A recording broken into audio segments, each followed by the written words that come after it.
Good evening and welcome to News at 6 on Rajya Sabha TV. I'm Aishwarya Kapoor. Well, Home Minister Rajnath Singh today chaired a meeting on internal security in the aftermath of the Pathankot attacks.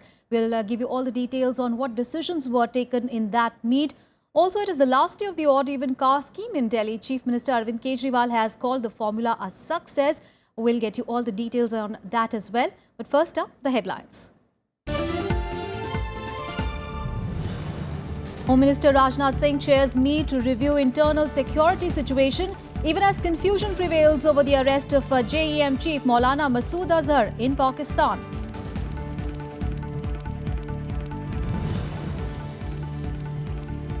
Delhi government's odd-even scheme ends today with the Chief Minister Arvind Kejriwal thanking the people for its success. Government to review scheme on Monday.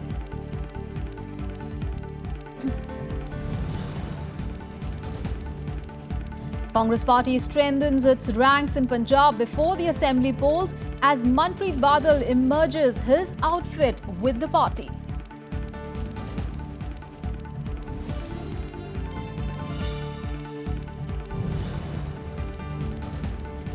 Indonesian police identify 4 out of the 5 Jakarta attackers as tributes pour in for those who died.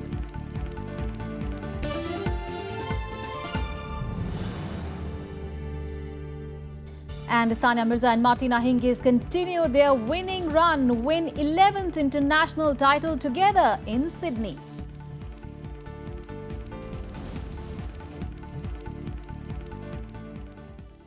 First up, news coming in from Punjab, where Manpreet Badal, the estranged nephew of Punjab Chief Minister Prakash Singh Badal, joined the Congress party today, merging his outfit, the People's Party of Punjab, with it. Well, the decision for the merger came after a meeting between Manpreet Badal and Rahul Gandhi. Here are the details. PPP of Punjab, under the leadership of Mr. Manpreet Badal, has today merged with Indian National Congress. Flanked by Manpreet Badal, PCC President Captain Amrinder Singh and other senior leaders from the state, Congress General Secretary Shakil Ahmed announced the merger of People's Party of Punjab with Congress on Friday. With just a year to go for the assembly polls in the state, this is Congress's attempt to widen its reach and base. Now we are all one and we start our campaign off on a good start. दूसरी party से भी हम बातचीत करेंगे and I hope we will be able to forge some sort of a strong alliance in this coming election. Manpreet Badal, on the other hand, said the merger has come without any preconditions. How will you turn around Punjab? That was an agenda which was sacrosanct, and that agenda was discussed threadbare with all the senior leaders sitting on my right and left, including the Vice President of Indian National Congress. Unko memorandum diya. It was an 11-point memorandum, and the Congress party has accepted all those 11 points. The ruling Shiromani Akali Dal in Punjab, however, dismissed the developments as insignificant, saying it won't have any effect on the politics of the state. So Congress में जिसमें आज जो ये गया, इसमें भी इसका कुछ भी होने वाला नहीं है. अकाली दल को फर्क ना पहले पड़ा, ना आगे कुछ पड़ेगा. Manpreet Badal, who became the youngest finance minister of Punjab during Shiromani Akali Dal's previous term, had formed a separate political outfit after a bitter fallout with his uncle Prakash Singh Badal and cousin Sukhbir Badal. PPP secured 5% votes in the last assembly elections, which saw Congress securing just 0.8% votes, less than Shiromani Akali Dal. Vishal Dahiya, Rajya Sabha TV, Delhi. In fact, Vishal Dahiya is now joining us live from the newsroom. Vishal, now in Punjab, which goes to the polls next year, the Congress has now gained a Badal, but how is it going to really strengthen the party? Well, if you look at the dynamics of the politics in Punjab, and if you look back to the last assembly elections and to the previous one as well, then we'll find out that the Congress party has been losing elections in Punjab with a very slender margin. In fact, in the previous assembly elections, their vote share, that's the Congress's vote share, was just less than 1%. There was a difference of less than 1% between Congress's vote share and the winner, that's Shiromani Akali Dal's vote share. And that clearly, indicated the kind of efforts which the Congress party needs to make for the next election if they want to do well. If you look at today's developments, then Manpreet Badal's PPP specifically did not do very well in the assembly elections, did not leave that much mark as it was expected to, considering the fact that he is, bid goodbye to his cousin and uncles and other family members in Shiromani Akali Dal and floated a new outfit just a year ahead of the assembly elections in Punjab last time. Yes. But very significantly, his party secured 5% of the votes. Now, even if half of those votes, Manpreet and both Congress manages to transfer those votes towards the Congress fold, then that would be something which will come as a shot in the arm for the Congress, which is trying to regain power in Punjab for quite some time now. And this is what is part of the strategy right now. In addition to that, the Congress has also made it clear today that they are in talks with other secular parties as well. For example, the BSP, which the Congress leaders specifically mentioned they are in talks with. And let's not forget that the BSP also has a very huge following as far as Punjab is concerned. And that would be something, if that alliance comes through, that would be something which might become some sort of a problem for the ruling combine of SAD and BJP as of now. Vishal, obviously this is also a big shot in the arm for this party as well. Because there was a very much chance that the party will actually go into oblivion because it was left with no other choice because it was in oblivion for last many months. Well, in fact, Manpreet Badal did have choices, if you look at it this way. In Punjab politics, for quite some time now, there have been efforts made by two major players, that's the Congress and Aam Aadmi Party, which is also trying to make its mark in Punjab after winning those 4 seats in the Lok Sabha elections to try and woo Manpreet Badal. And he made it clear today also again publicly that yes, he was being approached by Aam Aadmi Party, but apparently Manpreet Badal made his choices now. And he's now part and parcel of the Congress Party's organization, hoping and rather making a point that his agenda, which he set through for the state of Punjab 5 years ago, was something which was acceptable to Congress in its entirety and was not acceptable to Aam Aadmi Party. So clearly, the choice has been made by Manpreet Badal for his party, and the entire party, lock, stock and barrel, has shifted to the Congress. And that is something which the Congress party would like to try and get the advantage of, because PPP, though, has been a very, young party, just 5 years old, but its presence on the ground, specifically in terms of its, district presidents as well as other workers on the ground, is something which is quite significant in the last 5 years. So that is something which the Congress party and its senior leaders would like to make use of in the year to come, before the state goes to polls next year in Feb. Right, important political developments there ahead of the assembly elections in Punjab next year. Thank you so much, Vishal, for all those updates there. Meanwhile, there is still no clarity on the arrest of Jaish-e-Mohammed chief Maulana Masood Azhar, while a Pakistan provincial minister last night claimed that Masood Azhar has been taken into protective custody. The terror outfit has denied it. Meanwhile, Home Minister Rajnath Singh presided over a high-level meeting to review the internal security situation in the aftermath of the Pathankot terror attack. Confusion continues to prevail over the arrest of Jaish-e-Mohammed chief Maulana Masood Azhar. Pakistan's Punjab Province Law Minister Rana Sanola on a Thursday night confirmed that the banned JEM chief has been taken into protective custody along with his accomplices, but clarified that he was not arrested. However, the terror outfit has countered the claim. On its Facebook page, JEM said the arrest never happened. The Pakistani Foreign Ministry had also said on Thursday that it had no information about the detention. India accuses Masood Azhar of masterminding the attack on the Pathankot air base on 2nd of January. Maulana Masood Azhar has been taken into protective custody. We are waiting to see if those reports are confirmed. Please remember, this is not the first time this has happened. We have had, in the aftermath of 26/11, people have been arrested like Zakir Rahman Lakhvi and others. They were detained for a short while and let free. In this case, I think concrete action needs to be taken and visible action needs to be taken. Person who's merely detained or arrested, we don't have official confirmation yet. even if he's arrested or detained, whether there is proper sustained prosecution, whether an FIR is lodged, whether that prosecution will be sustained long enough properly to yield or to result in a conviction. These are vital issues. हमारी तो demand है कि उसको कम से कम minimum जो है उसको arrest किया जाए, लेकिन अरेस्ट करने के बाद भी अगर कोर्ट के सामने पुख्ता सबूत नहीं रखे गए तो कोर्ट कहेंगे कोई केस में दम ही नहीं है, उसको फिर छोड़ देंगे, जैसे कि 26/11 के लिए. इसलिए जब तक पाकिस्तान खुद सेटिस्फाइड नहीं है, we should allow them the time. Meanwhile, in the wake of the Pathankot terror attacks and talks with Pakistan being deferred, Home Minister Rajnath Singh chaired a meeting on internal security. The meeting was attended by Defence Minister Manohar Parrikar and NSA Ajit Doval, along with Home Secretary Rajiv Mehrishi and BSF Director General DK Pathak. After the meet, the government said that a time-bound security audit of all vulnerable installations of armed forces, paramilitary and police will be conducted soon.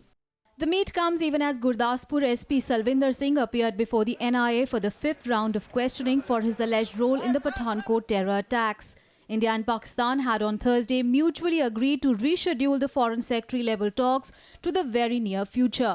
Pakistan has said it will send investigators to India as part of the probe to collect important evidence about the attack. India supports the decision. 7 Indian soldiers were martyred and 20 were wounded in the Pathankot attack. Bureau Report, Rajya Sabha TV.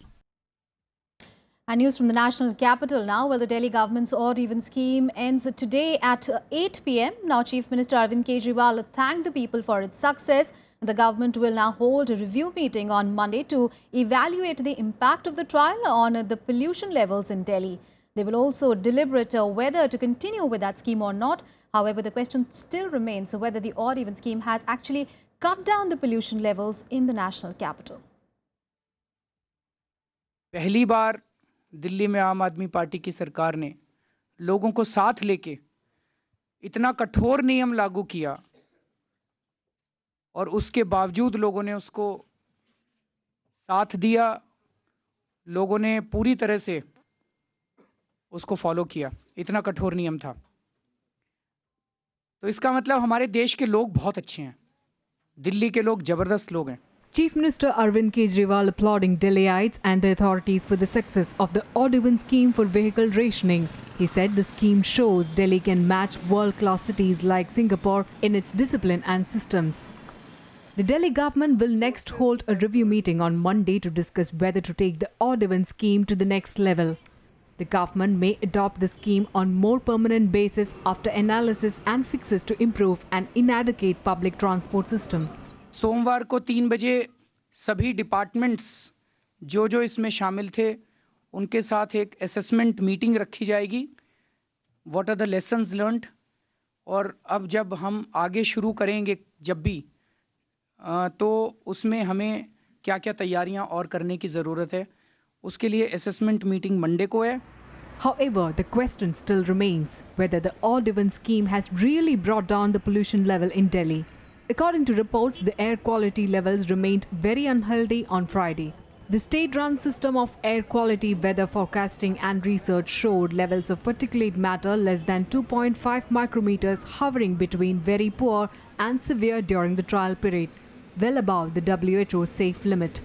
However, the government remains optimistic, claiming vehicular pollution levels have come down.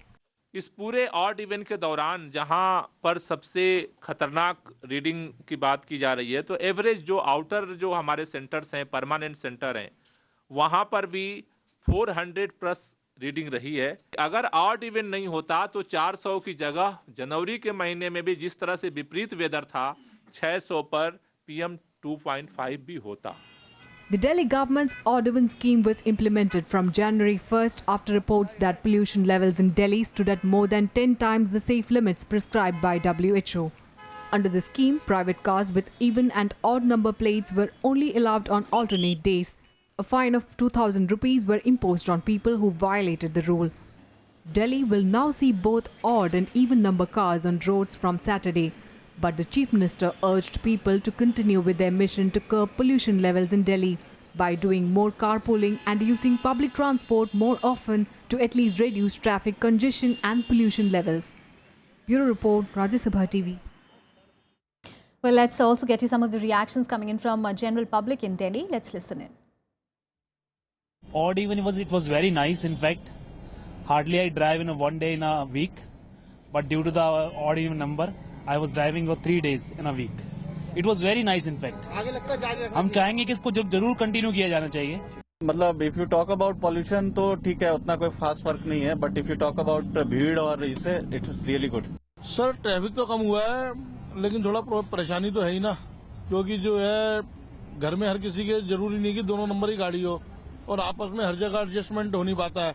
अच्छा experience रहा. काफी मेरे को pollution भी कम नजर आया और traffic भी कम नजर आया, और मुझे लगता है कि शायद लोगों को इतनी प्रॉब्लम नहीं हुई. मेरा एक ओपिनियन है कि हाँ, महीने में 15 दिन कर सकते हैं और 15 दिन शायद फ्री रख सकते हैं. All right, Akhilesh Suman, correspondent, is joining us from newsroom. Akhilesh, now our government has called a scheme a success and is also mulling a second phase of the odd even rule. What more can you tell us? Yeah, actually, government has told that voluntarily I appeal all the people of Delhi to go to implement the odd even formula, even when there is no mandatory law for this. There is no mandatory from either from the traffic or from the police in general. So government is just starting this whole experiment, that how it has gone inside the people and how people are taking it. And as you heard, that people have taken it in a very positive manner as far as the traffic congestion is concerned. Yes. So how the government is taking, I can just say that it is just a beginning of how to manage the whole traffic system in Delhi. It is just not the traffic police, but also the people's mind has to be changed. And I think government is going to go in some sort of propaganda mechanism. And that is why I think Chief Minister Arvind Kejriwal has called a meeting of all the Delhiites. He has called all the Delhiites in Chhatrapal Stadium next week, and he will appeal to the people. I think that he is going to appeal to the people to maintain traffic order, maintain lane driving, and have a sane mind when they are on the road. And I think if this thing happens in Delhi, Delhi can be a better place to live and to commute in own vehicle. All right, Akhilesh, thank you so much for those details there. Meanwhile, Delhi Transport Minister has also said that there will be a meeting, review meeting on Monday, and a decision would be taken on how to probably take a second phase of the scheme. And time now to take a look at what else made news across the country in Nationwide. The Delhi police today received the final AIMS report on the viscera sample of Sunanda Pushkar. While there is no official word on the contents of that report, there are claims that the cause of the death has been conclusively confirmed as poisoning. Sunanda Pushkar, who was married to former Union Minister Shashi Tharoor, was found dead in a luxury hotel in Delhi in January 2014.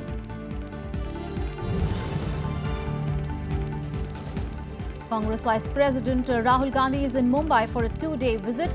Gandhi met with party workers in Malad before inaugurating the Murli Deora Hall.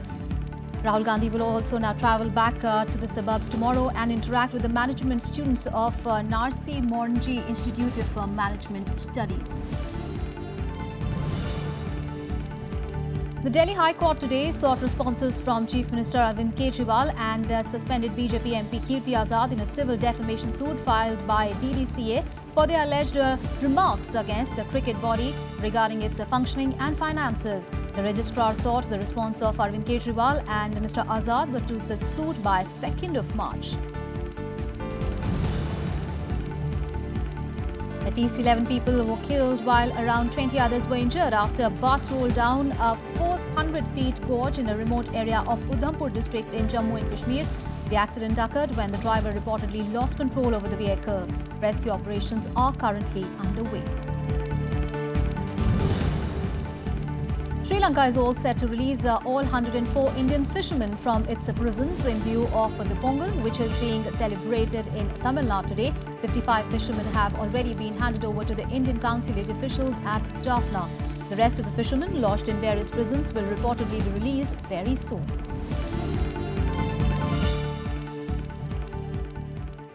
News at 6. We'll take a very short break. We'll be back with much more. Stay tuned.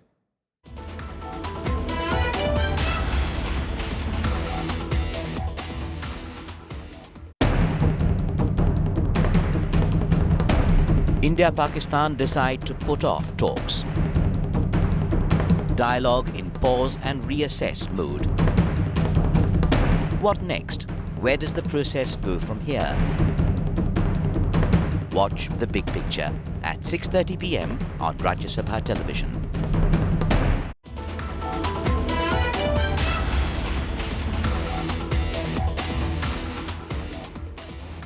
Welcome back. Now update on the Jakarta blast, and police in Indonesia said that they have identified 4 of the 5 attackers, naming a convicted militant who trained in Aceh province with the Islamic State. The attack on a Thursday in the country that has the world's largest Muslim population left 2 civilians dead and dozens of others injured, including foreigners.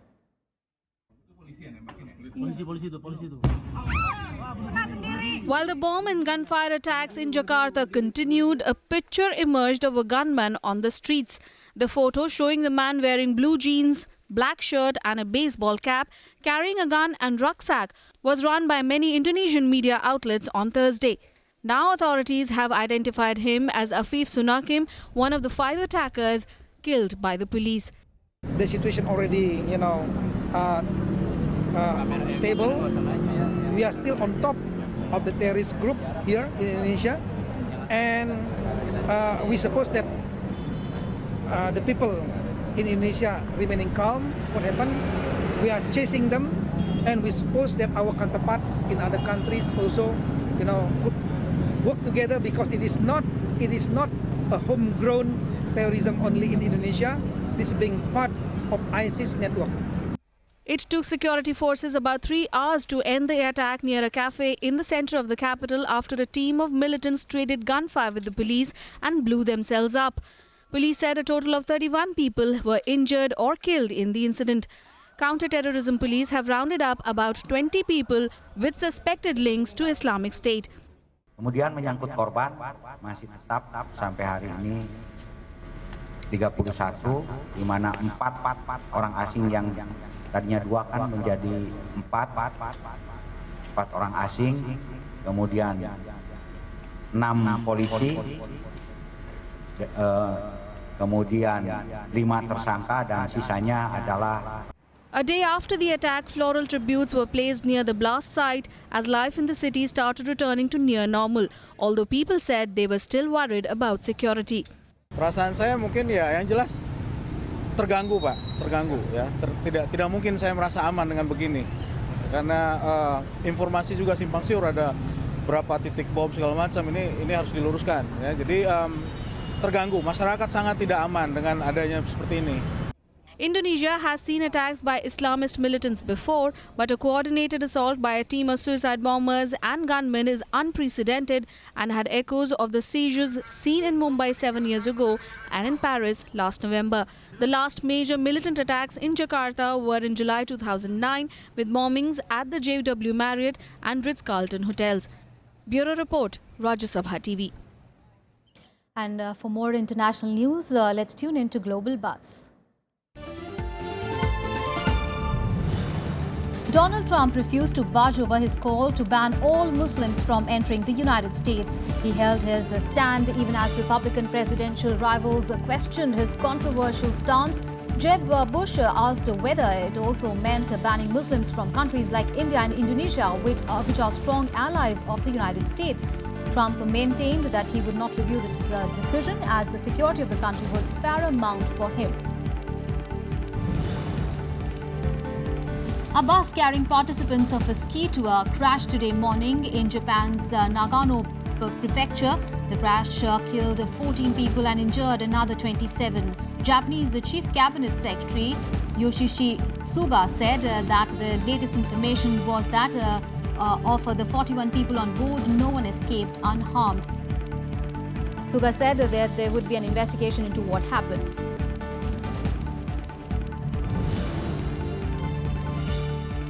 Al-Shabaab militants have overrun an African Union military base outside the Somali town of El Ed. The Islamist group claimed that they have taken complete control of the AU camp and killed more than 60 Kenyan soldiers. Residents say that Al-Shabaab insurgents also paraded the bodies through the town. The number of casualties on both sides is not yet known.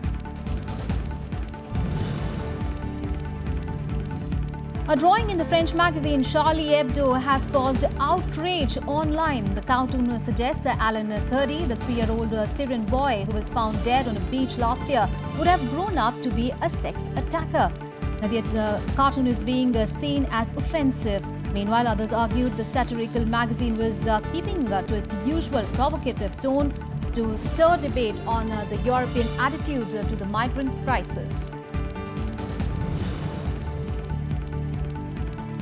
Sierra Leone officials have confirmed a death from the dreaded Ebola virus. The news came just hours after the World Health Organization declared the West African outbreak as over.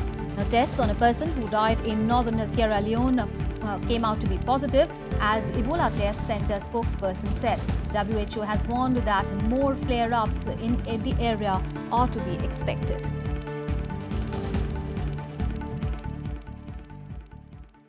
And on to some sports news. Well, Martina Hingis and Sania Mirza have extended their splendid winning run to 30 matches as they lifted the Sydney International Women's Doubles title. Now, the world number 1 pair defeated the French pair of Caroline Garcia and Christiana Mladenovic 1-6, 7-5, 10-5. The world number 1 team trailed 1-6, 1-4 at one stage, but they came back strongly to revel the second set 5-all. And then sealed it to stretch it to a super tiebreaker. It was the 11th title together for the Indo-Swiss pair as they continued their good show from 2015 when they won 9 titles, including the year-end WTA finals. The year 2016 has also started on a fabulous note for this duo. This was their second trophy of the year after they won the Brisbane International last week.